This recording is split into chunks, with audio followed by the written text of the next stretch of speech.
Бүгін ең ерекше күндердің бірі. 16 желтоқсан.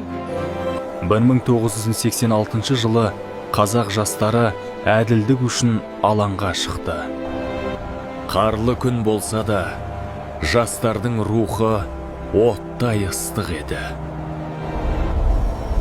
Желтоқсан оқиғасы тәуелсіздікке апарған жолдың алғашқы сәулесі болды. Олардың әр қадамы еліміздің тағдырына із қалдырды. Желтоқсанның рухы тәуелсіздікке алып келген ерлік жолы.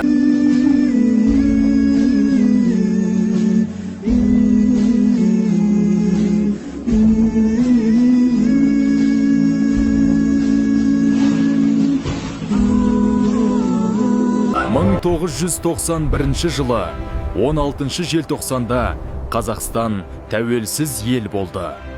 Тәуелсіздік бізге білім алуға, арманға жетуге мүмкіндік берді. Болашақ біздің қолымызда. Бірлік пен біліммен елімізді көркейтеміз.